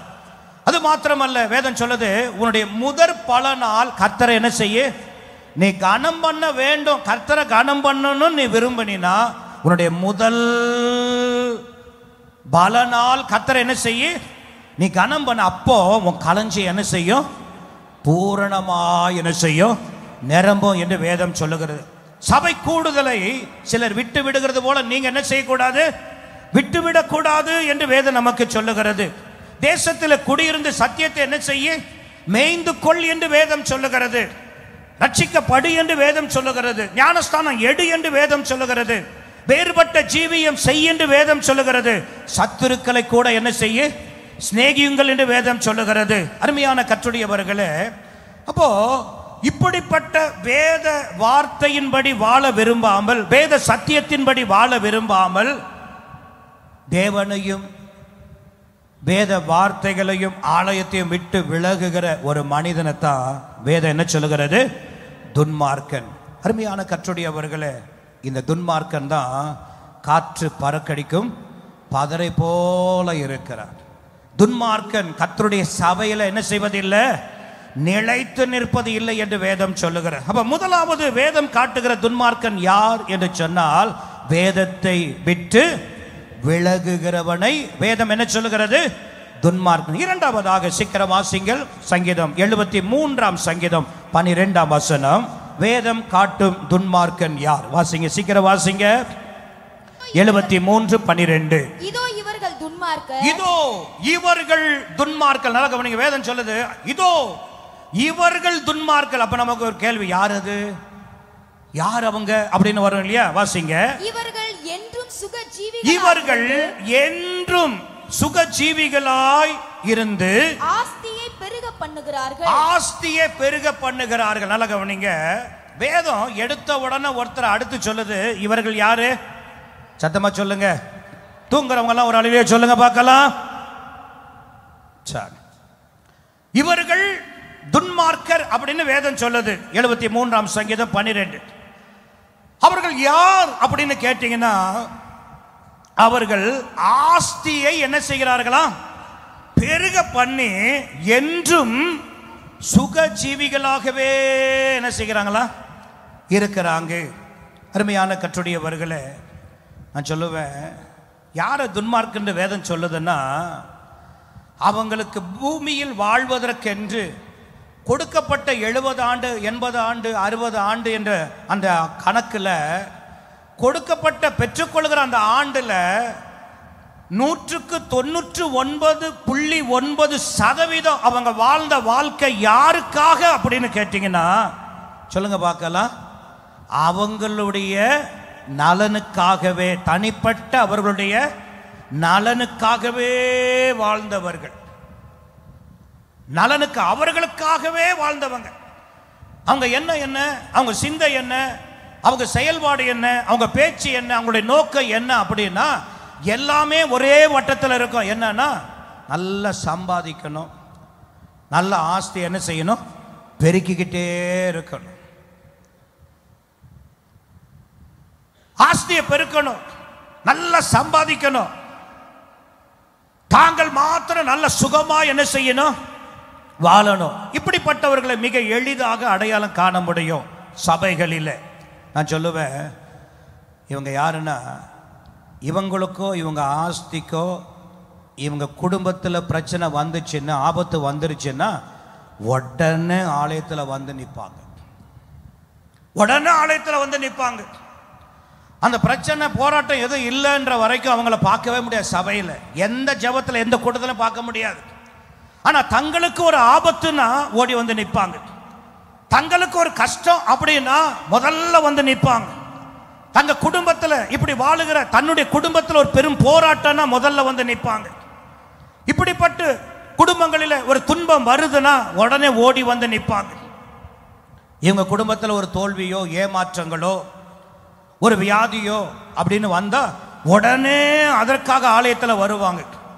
ஆனால் இவங்களுக்கு ஒரு நாளும் இது போன்ற பிரச்சனையில் மற்றவங்க சபையில் கட்டப்பட்டு இருக்கிறாங்களே, என் கூட ஆராதிக்கிற ஏராளமான பேர் இப்படிப்பட்ட நிலைமையில் இருக்கிறாங்களே, ஒன்றுமில்லாத நிலையில கர்த்தரை சேவிக்கிறவங்க இருக்கிறாங்களே, எவ்வளோ பிரச்சனைகளின் நடுவில் தேவனை சார்ந்து தேவனை ஆராதித்து தேவ சமூகத்தில் இருக்கிறவர்கள் இருக்கிறார்களே என்று சொல்லி அவர்களுக்காக ஒரு நாளாகிலும் ஜெபிக்கவோ, அவர்களுக்காக ஒரு நாளாகிலும் உபவாசிக்கவோ இவர்களுக்கு ஒரு நாளும் மனமே வராது. இவங்களுடைய நோக்கம் எல்லாம் என்னன்னா, தாங்களையே தாங்கள் மேய்த்து கொண்டு சுகஜீவிகளா இருந்து தாங்களே ஆஸ்தி என்ன செய்கிறவங்க, பெருக பண்ணுகிறவர்களா இருப்பார். அதனால தான் வேதம் சொல்ல, இவர்கள், அந்த வசனம் என்ன சொல்லுங்க, தொடக்கமே என்ன வாசி மச்சே திரும்ப, இதோ இவர்கள் துன்மார்க்கர், இவர்கள் துன்மார்க்கர். வேதம் சொல்லுகிற துன்மார்க்கர், இவர்கள் துன்மார்க்கர் என்று வேதமே ஒரு சீல் அடிக்கிறது. யார் அவர்கள் என்றால், இவர்கள் என்றும் சுகஜீவிகளாய், இவங்களுக்கு மற்றவருடைய கஷ்டத்திற்காக மற்றவர்களோடு கூட பாடு சகிக்க இவர்களுக்கு ஒரு நாளும் மனமே வராது. மற்றவருடைய கஷ்டத்திற்காக கண்ணீருக்காக செபிக்க இவர்களுக்கு விருப்பமே கிடையாது. இவங்களுடைய நோக்கம் எல்லாம் என்னன்னா, இன்னைக்கு போனா எவ்வளவு சம்பாதிக்கலாம். சபையில் உபவாச ஜெபம் நடக்கும், சபையில் பலவிதமான பிரச்சனைகளுக்கான ஜெபம் நடக்கும். 20 நாள் நடக்கும், 21 நாள் நடக்கும், 30 நாள் நடக்கும். ஆனா இவங்களுக்கு ஒரு நாள் கூட அந்த ஜெபத்தை குறித்த அறிவே இருக்காது. தான் வேலை உண்டு, தன்னுடைய வேலை நிலை உண்டு, தன்னுடைய வருமானம் உண்டு, தான் வீடு உண்டு, தான் பிள்ளைகள் உண்டு, தனக்காகவே வாழுகிற. வேதம் அவங்கள தான் சொல்லுது, இவர்கள் துன்மார்க்கர். நான் சொல்லுவேன், இவங்கெல்லாம் சபையில் நிலைத்து நிற்க முடியாது என்று வேதம் சொல்லுகிறது. அதனால்தான் சாமுவேல் தீர்க்கதரிசி சொல்லுவான், நான் பிறருக்காக ஜெபிக்காமல் இருந்தால் பாவம் செய்கிறவனாய் இருப்பேனே. நான் மற்றவர்களுக்காக ஜெபிக்காத இருந்தா நான் என்ன செய்கிறேன், பாவம் செய்கிறேன் அப்படின்னு சொல்லுகிறான். அப்ப மற்றவர்களுக்காக ஜெபிக்கலனால என்ன செய்கிறோமா, அப்ப பாவம். இது ஒரு பாவம்னா வேதம் சொல்லுது, பாவிகளுக்கு தேவன் செவி கொடுப்பது இல்லை என்று வேதம் சொல்லுகிறது. அருமையான கற்று. அப்ப எத்தனை ஜெபம் ஜெபித்து ஜெபத்திற்கு பதில் வரலன்னா காரணம் என்னன்னா, நாம் பிறருக்காக என்ன செய்யல, ஜெபிக்கல. வேதம் நம்மை ஒரு துன்மார்க்கராய் காட்டுகிறது. அருமையான கற்றுடையவர்களை நான் சொல்லுவேன், இப்படிப்பட்டவர்கள் ஒரு துன்மார்க்க, யாருக்கும் பயனில்லாத வாழ்வு வாழுகிறவர்கள். அவங்கள ரட்சித்தார ஒரு தேவன், அந்த தேவனுக்கும் அவர்களால் பயன் இருக்காது. வருகிற ஆலயத்திலும் அவர்களால் ஒரு நன்மை, ஒரு பயன் இருக்காது. செய்யப்படுகிற ஊழியத்திலும் அவங்களால எந்த பயனும் இருக்காது. ஊழியர்களுக்கும் எந்த பயனும் இருக்காது. இவங்கெல்லாம் யாருன்னா பதரை போல உள்ளவர்கள். காலம் வரும் பொழுது இவர்கள் பிரித்தெடுக்கப்படுகிறவர்கள். அருமையான கற்றுடையவர்களே, கொஞ்சம் சிந்திக்கணும். சபையில் இருக்கிற நாம் சிந்திக்கணும். என்ன சிந்திக்கணும்? என்னை ரட்சித்த தேவனுக்கு நான் பயனுள்ளவனா இருக்கிறேனா? உங்களை பார்த்து நீங்களே கேளுங்க. என்னை ரட்சித்தாரு, என் குடும்பத்தில் இருந்து, கொடிய வியாதியில் இருந்து, மரண கட்டில இருந்து என்னையும் ஒரு தேவன் தேடி வந்து என்னை ரட்சித்தாரு. என்னை ரட்சித்த தேவனுக்கு நான் பயனுள்ளவனா இருக்கிறேனா? ஆராதிக்கிற என்னுடைய தாய் சபைக்கு என்னால ஒரு பயன் இருக்கிறதா? ஏராளமான ஊழியம் நடக்கிற இந்த ஊழியத்தில் நான் ஒரு பயனுள்ளவனா இருக்கிறேனா? ஊழியர்களுக்கு பயனுள்ளவனா இருக்கிறேனா? அருமையான கற்றுடையவர்களே, இருந்தா கையை உயர்த்தி கர்த்தரை ஸ்தோத்தரிங்க. இல்லைன்னா இன்றைக்கு ஒப்பு கொடுங்க, கர்த்தர் உங்களை மாற்றுவாராக. ஒரு ஆமென் சொல்லுவோமா? சரி, இரண்டாவது துன்மார்க்கன் யாரு சொல்லுங்க பார்க்கலாம். சுகஜீவிகளாக ஆஸ்திய பெருக பண்ணி தனக்காகவே வாழுகிறவன வேதம் துன்மார்க்கன் என்று சொல்லுங்க. மூன்றாவது யோபின் புஸ்தகம் 3ஆம் அதிகாரம் 17ஆம் வசனத்தை வாசிங்க. யோபு 3:17. துன்மார்க்கருடைய தொந்தரவு அங்கே ஓய்ந்திருக்கிறது. துன்மார்க்கனுடைய தொந்தரவு அங்கே ஓய்ந்து. இந்த துன்மார்க்கன் இருக்கிறான் பாத்தீங்களா? நல்ல கவனிங்க. வேதம் காட்டுகிற துன்மார்க்க மூன்றாவது யாருன்னா, கொடைச்சல் கொடுத்துக்கிட்டே இருப்பானா. சொல்லுங்க பார்க்கலாம். அதை தான் கொஞ்சம் நல்ல மொழியில தொந்தரவுன்னு போட்டிருக்கு. நம்ம மொழியில சொல்லணும்னா என்னது சொல்லுங்க பார்க்கலாம். சொல்லுங்க, துன்மார்க்கம் யாருங்க? சொல்லுங்க, கேட்கலையா? தொந்தரவு கொடுத்துக்கிட்டே இருப்பானா. தொந்தரவு கொடுத்துக்கிட்டே இருப்பானா. வேதம் அப்படித்தான் சொல்லுது. துன்மார்க்கனுடைய தொந்தரவு ஓய்ந்து இருக்கு. அப்படின்னா அவன் இருந்த காலமெல்லாம் ஒரு நன்மை கூட செய்ய மாட்டான். என்னதான் செய்வான்? தொந்தரவு செய்துகிட்டே இருப்பான். யாருக்கு? ஆபகுக் 1ஆம் அதிகாரம் 4ஆம் வசனத்தை வாசிங்க. ஆபகுக் 1ஆம் அதிகாரம் 4ஆம் வசனம். ஆகையால் நியாய பிரமாணம் பலனற்றதாகி நியாயம் ஒருபோதும் செல்லாமற் போகிறது. துன்மார்க்கன் நீதிமானை வளைந்து கொள்ளுகிறான். துன்மார்க்கன் யாருக்கு விரோதமாக தொந்தரவு செய்கிறான், யாருக்கு விரோதமாய் கொடைச்சல் கொடுக்கிறானா? வேதம் சொல்லுது நீதிமானுக்கு விரோதமாக. வாசிமா. துன்மார்க்கன் நீதிமானை வளைந்து கொள்ளுகிறான். நீதிமானை என்ன செய்கிறானா? வளைந்து கொள்கிறான். அவனுடைய நோக்கமே யார் தான்? சொல்லுங்க பார்க்கலாம். நீதிமான். அருமையான கற்றுடையவர்களே, வேதத்தில் பார்த்தீங்கன்னா சவுல் தாவீதை பார்த்து சொன்னா, என்னை பார்க்கல, நீ யாரு? சொல்லுங்க, நீதிமான் அப்படின்னு சொன்னான்.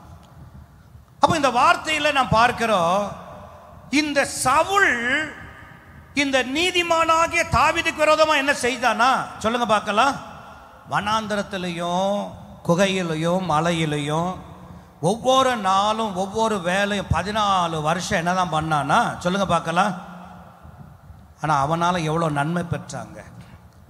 தேசமே தலைகுனிந்து போக வேண்டிய நேரத்தில் தேசத்தினுடைய தலையெழுத்தை மாற்றினவன் தாவீது. தன்னந்தனிமையாக தன்னுடைய உயிரை கூட அவன் பாராதபடி யுத்த களத்தில் தனியாக நின்றான். ஏராளமான யுத்த வீரர்கள் எல்லாம், யுத்த நுணுக்கம் தெரிந்தவங்க கூட எல்லாம் பயந்து ஓடின போது தேசத்திற்காக தன்னுடைய உயிரை பணைய வைத்து போய் நின்று பெரிய சாதனை படைத்தவன் தாவீது.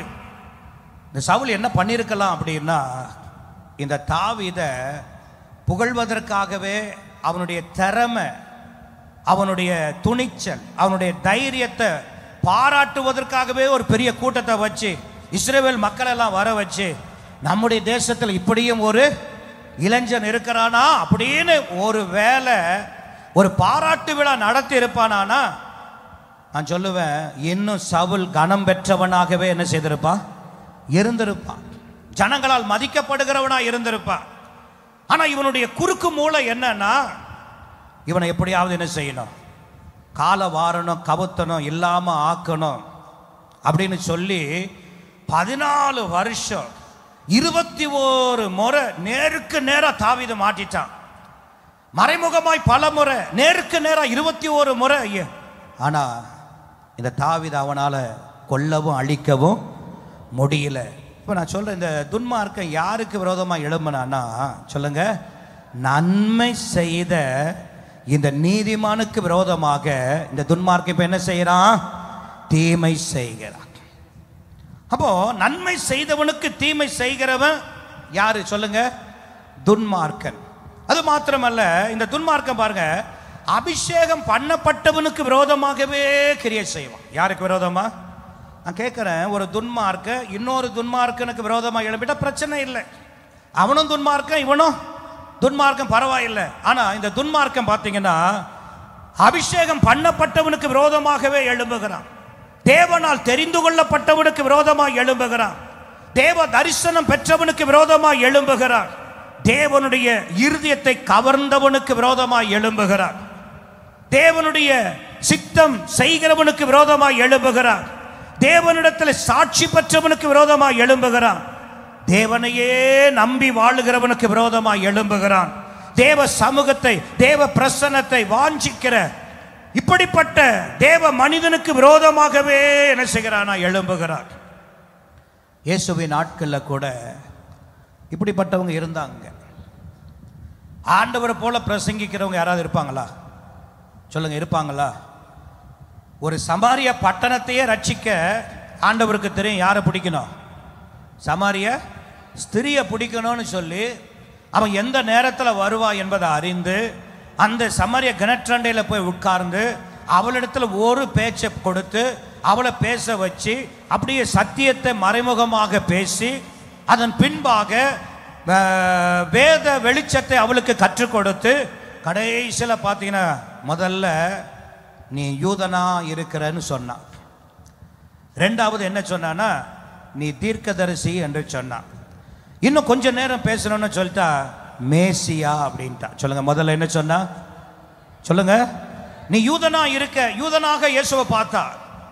கொஞ்ச நேரம் பேசிட்டு ஆண்டவர் சொன்னா, போய் உன் புருஷனை கூட்டிட்டு வா அப்படின்னா, எனக்கு புருஷன் இல்லைன்னா உடனே சொன்ன ஆண்டவர் சொன்னாரு, நீ சொல்றது உண்மை, 5 பேர் இருந்தாங்க ஆனா இப்ப இருக்கிறவனு உனக்கு என்ன இல்லை அப்படின்னு சொன்ன உடனே அடுத்து சொல்லிட்டா, நீர் தீர்க்கதரிசி அப்படின்னா ஊருக்குள்ள ஓடி போய் அவன் என்ன சொன்னா தெரியுமா, நான் மேசியாவை கண்டேன். ஒரு ஆமென் சொல்லுங்க பார்க்கலாம்.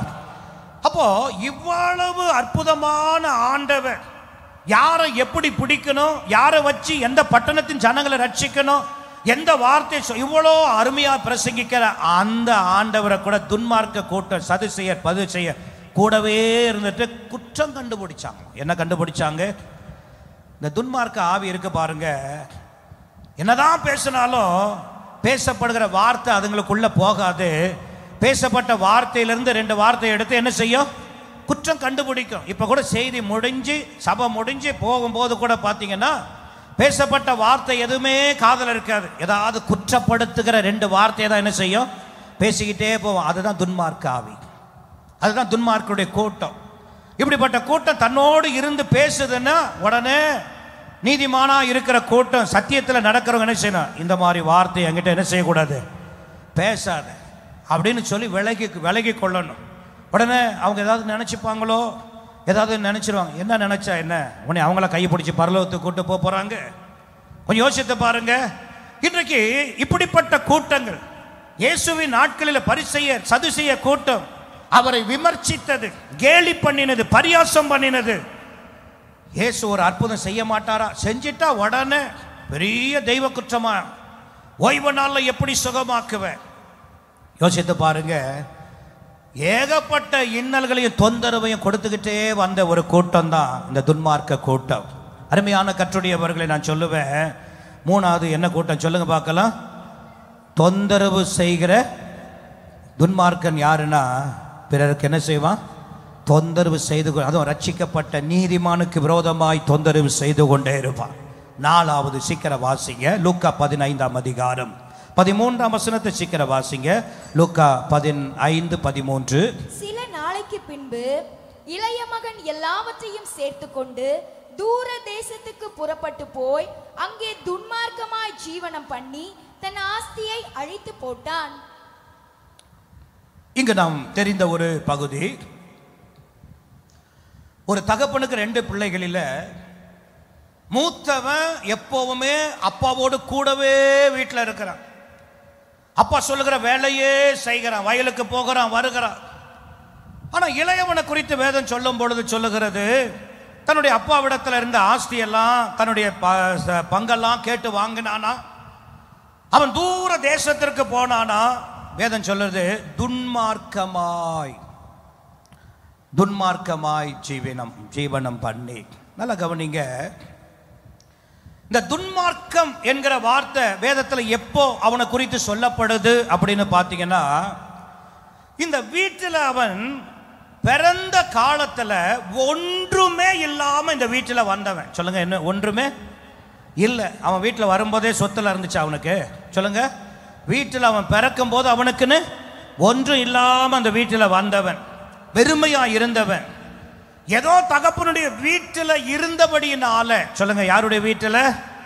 அப்பாவுடைய வீட்டில் இருந்ததினாலோ, தகப்பனுடைய ஐக்கியத்தில் இருந்ததினாலோ, தகப்பன் மகன் என்ற ஒரு உறவுக்குள்ள இருந்ததினால இப்போ அவனுக்கு ஏராளமான ஆசீர்வாதங்கள், ஐஸ்வர்யங்கள் எல்லாம் கிடைத்தது. ஒரு ஆமென் சொல்லுங்க பார்க்கலாம், சத்தமா சொல்லுங்க பார்க்கலாம். இவன் போய் சம்பாதிக்கலங்க. சொல்லுங்க, இவன் போய் என்ன செய்யல? சம்பாதிக்கல. இவனுக்காக யார் சம்பாதித்தது? அப்பா சம்பாதித்து வச்சார், அப்பா சேர்த்து வச்சார்.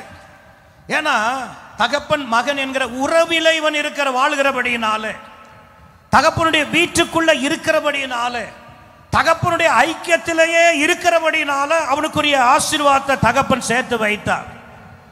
இப்போ இந்த ஆசீர்வாதம் ஐஸ்வர்யம் எல்லாம் அவன் கண்ணுக்குள்ள பார்த்த உடனே இப்போ ஐஸ்வர்யத்தை பெருசா மதிக்கிறான், இருக்கிற ஆஸ்திய உயரமா எண்ணுகிறான், எல்லாவற்றையும் அவன் பெரிதாய் மதித்து இப்ப என்ன செய்கிறான்?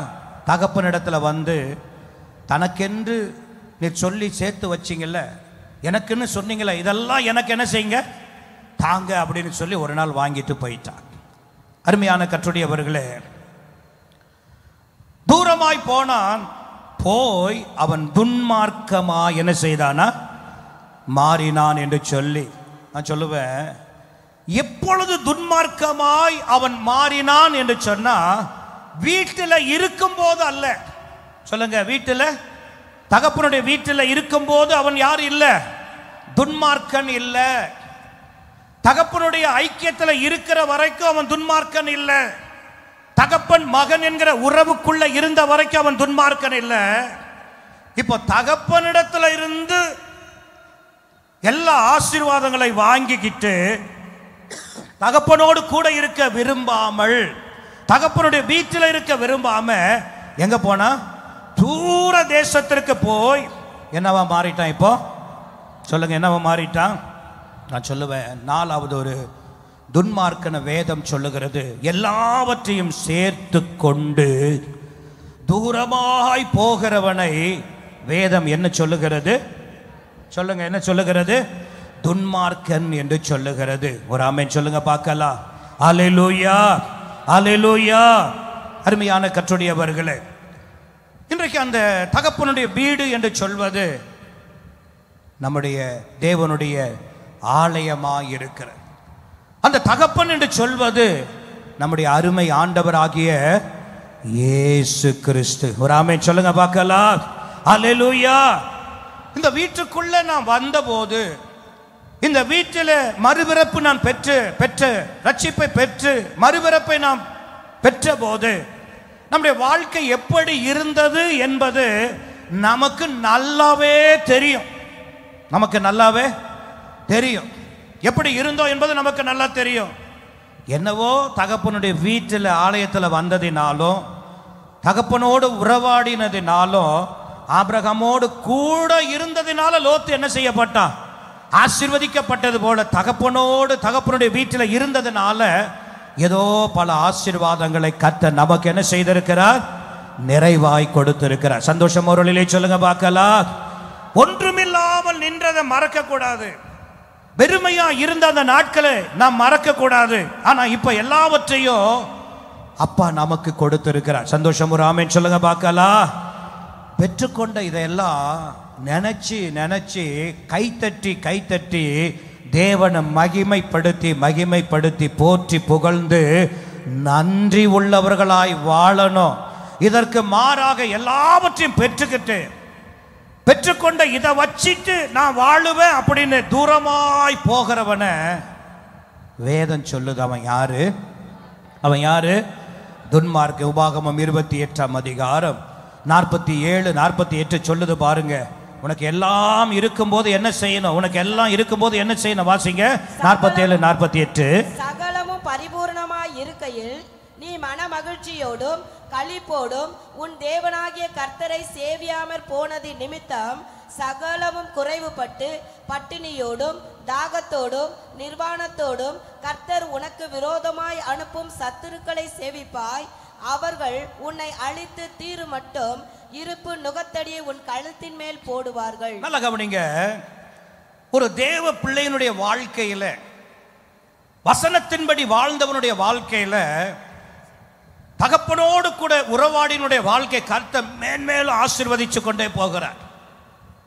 இப்படி ஆசீர்வதிக்கிற நேரத்தில் மனமகிழ்ச்சியாய் கைத்தட்டி தேவனை பாடாம துதிக்காம நம்முடைய இருதயம் தேவனை விட்டு சற்று விலகி தூரமாய் போகுமானால், தேவ சமூகத்தை விட்டு தூரமாய் போகுமானால், தேவனுடைய பிரசன்னத்தை விட்டு தூரமாய் போகுமானா வேதம் சொல்லுது, நீ யாரு? துன்மார்க்கன். அருமையான கர்த்தருடையவர்களை எல்லாம் என்ன செய்ததா? குறைவுபட்டது. அருமையான கர்த்தருடையவர்களை நாம் எச்சரிக்கை அடையணும். தேவன் கொடுத்த நன்மைகளை நாம் என்ன செய்யணும்? பெற்று தேவனுக்காகவே, தேவனுடைய ஊழியங்கள் தேவனுடைய நன்மைக்காகவே நாம் என்ன செய்யணும்? பயன்படுகிறவர்களாக இருக்கணும். பெற்றாச்சு எடுத்தாச்சு போயிடலாம் அப்படின்னா வேதம் துன்மார்க்கன் என்று சொல்லுகிறது. கடைசியாக ஒன்றை சொல்லி நான் முடிச்சிடுறேன். நீதிமொழி 29ஆம் அதிகாரம் 20ஆம் வசனம், 29, 20 வாசிங்க. தன் வார்த்தைகளில் பதறுகிற மனுஷனை கண்டாயானால் அவனை நம்புவதை பார்க்கிலும் மூடனை நம்பலாம். 29, 20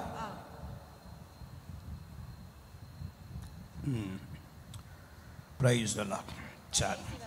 27 வாசிங்க. நீதிமானுக்கு அநியாயக்காரன் அருவருப்பானவன், சன்மார்க்கனும் துன்மார்க்கனும் அருவருப்பானவன்.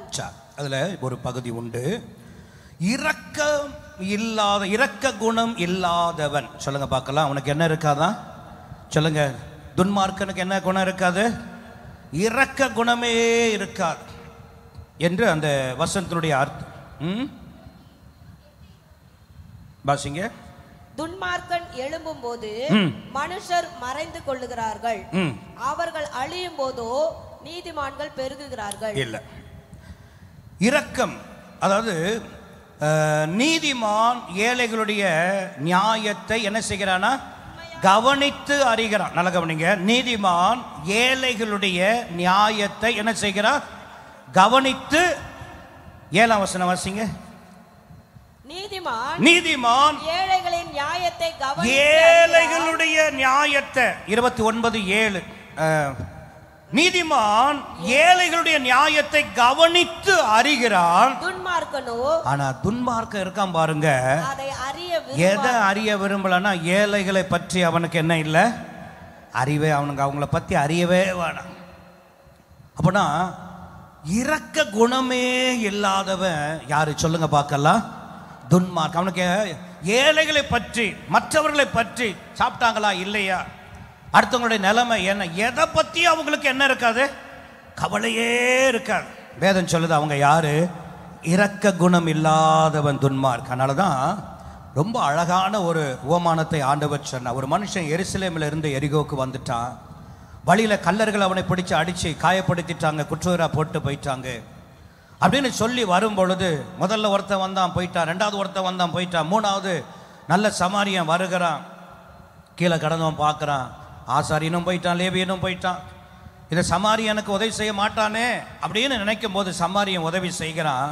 அப்படின்னு சொல்லிட்டு இதில் யார் உனக்கு பிரதானமாக இருந்தா அப்படின்னும் போது சொல்லுகிறான், இரக்கம் செய்தவனே. அப்போ ஆண்டவர் சொன்னான், நீயும் போய் அந்தபடியே செய். அப்போ தேவனுடைய நோக்கம் என்னன்னா இரக்கம் செய்யணும். சொல்லுங்க, என்ன செய்யணும்? அதனால தான் வேதம் சொல்ல, இரக்கம் செய்கிறவர்கள் பாக்கியவான்கள், அவர்கள் தான் என்ன செய்ய முடியுமா? தேவனுடைய இரக்கத்தை பெற்றுக்கொள்ள முடியும். அப்ப இரக்கம் செய்யணும். தாவீதை குறித்து நான் மெச்சிக்கொள்ளுகிற ஒன்று என்னன்னா, யோனத்தானோடு கூட உடன்படிக்கை பண்ணினான் தாவீது.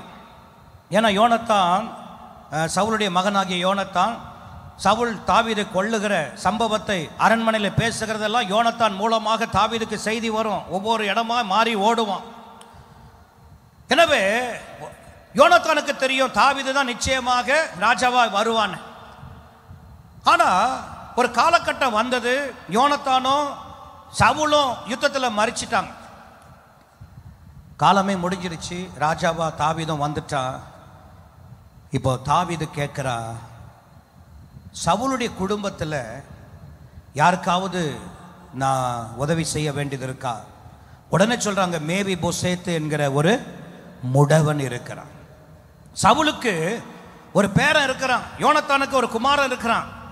அவன் யாருன்னா காலு முடமானவன் ஒருவன் தான் இருக்கிறான் அப்படின்னு சொன்ன உடனே அவனை அழைத்து கொண்டு என்ன செய்யுங்க, யோசித்து பாருங்க. இவன் இருக்கிற அந்தஸ்துக்கும் பதவிக்கும் பட்டத்திற்கும் உயரத்துக்கும் இவனை வந்து நினைச்சு கூட பார்க்க வேண்டிய நிலையே இல்லை. ஆனா அவ்வளோ உயரத்தில் இருந்த தாவீது இரண்டு கால்கள் முடமானவன் ஏதோ கூப்பிட்டு ஏதோ கொஞ்சம் நிலத்தை கொடுத்துட்டு நல்ல வீட்டை கொடுத்துட்டு கொஞ்சம் பொண்ணு பொருளை கொடுத்துட்டு போப்பா இதை வச்சு பொழைச்சிக்க சொல்லலை. நித்தம் என்னோடு என் மேஜையில் உட்கார்ந்து நீ என்னோட என்ன செய்யணும்? போஜனம் செய்யணும். நான் உன் முகத்தை பார்க்கணும் டெய்லியும், நீ என் முகத்தை என்ன செய்யணும்? பாருங்க அந்த இரக்கம் பாருங்க, தாவீது இரக்கம் செய்த நிலையை பார்க்கிறோம்.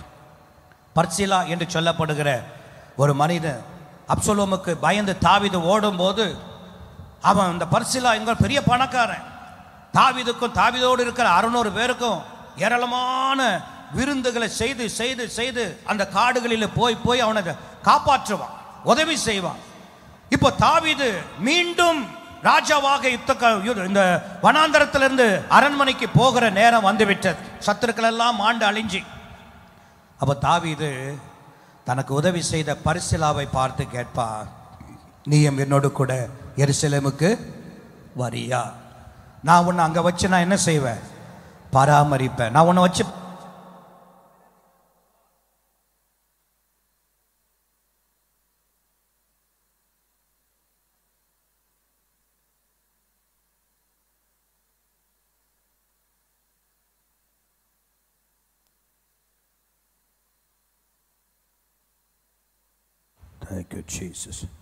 எருசலேமுக்கு வா, உன்னை வைத்து நான் என்ன செய்கிறேன்? பராமரிக்கிறேன். யோசித்து பாருங்க, ஏதோ ஒரு நாளில் உதவி செஞ்சான், ஏதோ அதற்கு ஒரு காரியம் செஞ்சுட்டு போகலாம்ல.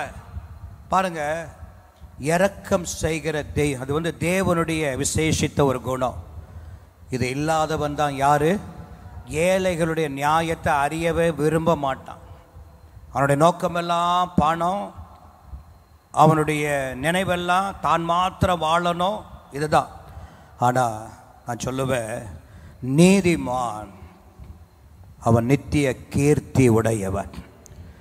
நீதிமான் வேர் கனி கொடுக்கும், நீதிமானுக்கு ஒரு கேடும் வராது. எனவே வேதம் காட்டுகிற இந்த 5 விதமான துன்மார்க்க கூட்டத்திலிருந்து நாம் நம்மை விலக்கி நாம் காத்துக்கொள்வோம். கர்த்தர் நம்மை ஆசீர்வதிப்பாராக. நம்ம எல்லாரும் அப்படி எழுந்து நிற்கலாம். நம்ம எல்லாரும் அப்படி எழுந்து நிற்கலாம். யாரும் வெளியில் பிரைஸில் யாரும் வெளியே போக வேண்டாம். இன்னும் 2 நிமிஷத்தில் இந்த கூட்டம் முடியும். யாரும் வெளியே ஒரு முழு ஆசீர்வாதத்தோடு நாம் போக போகிறோம். சரி, இல்லை அப்புறமா வச்சுக்கலாமா? அப்புறமா வச்சுக்கலாம். நீங்கள் வச்சிருக்கிற பேக்கு யாரும் தூக்கிட்டு போக மாட்டாங்க. சீக்கிரம் எவ்வளோ சொன்னாலும் நான் செய்கிறதான் செய்வேன் அப்படின்றது போல் உட்காந்துருக்காங்க பாருங்க. ஏன்னா நிற்கிறவங்க மறைச்சிருக்காங்கன்னு அவங்களுக்கு நினப்பு. இப்போ நிற்கும் போது மூஞ்சி தெரியுமே அப்படின்னு அவங்களுக்கு தெரியல. சரி, பரவாயில்ல. சரி, எல்லாரும் அப்படியே 2 கரங்களை மார்பில வச்சுக்கோங்க. கண்ணை மூடுங்க பார்க்கலாம். பிரைஸ் அல்லாஹ். வேதம் சொல்லுது, முதல் சங்கீதம் 2 பேருடைய படத்தை வெளிப்படுத்துகிற. ஒருத்தன் நீதிமான், இன்னொருத்தன் துன்மார்க்கன். 2 மனிதர்கள், 2 வழிகள், இருவருடைய முடிவு என்று வேதம் முதல் சங்கீதம் சொல்லுகிறது. அருமையான கர்த்தருடையவர்களே, வேதம் காட்டும் நீதிமான் துன்மார்க்கன் என்று 2 உண்டு. துன்மார்க்கனை நாம் பார்த்தோம். முதலாவது வேதம் காட்டும் துன்மார்க்கன் யாருன்னா, வேதத்தை விட்டு விலகுகிறவனை வேதம் துன்மார்க்கன் என்று சொல்லுது. 2, தான் மட்டும் வாழணும் என்ற குறுகின மனதோடு வாழ்பவர்கள் துன்மார்க்கர்கள் என்று வேதம் சொல்லுது. சுகஜீவிகளாய் தங்கள் ஆஸ்தி, தங்கள் குடும்பத்தை மாத்திரமே பராமரிக்கிறவர்களை வேதம் துன்மார்க்கர் என்று சொல்லுது. 3வது துன்மார்க்கன் யாருன்னா, தொந்தரவு கொடுத்துக்கிட்டே இருப்பான். யாருக்கு? நன்மை செய்தவனுக்கு, தேவனால் தெரிந்து கொள்ளப்பட்டவன், அபிஷேகம் பண்ணப்பட்டவனுக்கு, தரிசனம் பெற்றவனுக்கு, தேவ சித்தம் செய்கிறவனுக்கு, தேவன் இருதயத்தை கவர்ந்தவனுக்கு, தேவனிடம் சாட்சி பெற்றவனுக்கு, தேவனையே நம்பி வாழ்பவனுக்கு, தேவ சமூகத்தை, தேவ பிரசனத்தை வாஞ்சிக்கிறவனுக்கு விரோதமா எப்போவும் தொந்தரவு செய்து கொண்டே இருக்கிறவன துன்மார்க்கன் என்று வேதம் சொல்லுது. 4வது, எல்லாவற்றையும் சேர்த்து கொண்டு எல்லாம் பரிபூர்ணமாய் வந்த உடனே தேவனை விட்டு, ஆலயத்தை விட்டு, ஊழியத்தை விட்டு, ஜெபித்தவங்களை மறந்து, ஐக்கியத்தில் இருந்து உனக்காய் போராடினவங்களை, உதவினவங்களை எல்லாம் மறந்துட்டு தூரமா போயிடும் வாழ்றதுக்கு. வேதம் சொல்லுது அவன் துன்மார்க்கன். பெற்ற, யாரிடத்துல பெற்ற தகப்பனை மறந்து, எந்த இடத்துல பெற்ற தேவனுடைய வீட்டில் அந்த வீட்டை மறந்து, பெற்று கொண்டதே போதுன்னு ஓடுகிறவன துன்மார்க்க என்று வேதம் சொல்லுது. இரக்கம் குணம் இல்லாதவன் துன்மார்க்கன். நான் சொல்லுவேன், இந்த கடைசி நாட்களில் இப்படிப்பட்ட கூட்டத்தில் நாம் சிக்கிக் கொள்ளக்கூடாது. இப்படிப்பட்ட கூட்டத்தில் நாம் இருந்து விடக்கூடாது. ஏன்னா வேதம் சொல்லுது, துன்மார்க்க நியாய தீர்ப்பிலும் பாவிகள் நீதிமான்களுடைய சபையில நிலைத்து நிற்க மாட்டான். இந்த துன்மார்க்கர் சபையில நிற்க முடியாது. 2 கரங்களை வைத்து, ஆண்டவரே, என்னை தெரிந்த நோக்கத்தில் இதுவரை என்னை நடத்தி இருக்கிறீரே, இந்த நீதிமானாய் கர்த்தர் என்னை வைத்து உம்மால் நாட்டப்பட்ட மரமாய், நான் கனி கொடுக்கிற மரமாய் சபையில வைத்து தெய்வம் என்னை நடத்துங்க என்று சொல்லி கரங்களை உயர்த்தி நம்ம எல்லாம் சத்தமா கர்த்தரை ஸ்தோத்திரிப்போம். ஹல்லேலூயா. கேட்ட வார்த்தைக்கு, கேட்ட ஒரே ஒரு வசனத்திற்கு, எந்த வார்த்தை உன்னை தொட்டதோ அந்த வார்த்தைக்கு ஒப்பு கொடுத்து கரங்களை தட்டி தேவனை ஸ்தோத்திரிப்போம். நன்றி, நன்றி, நன்றி, நன்றி.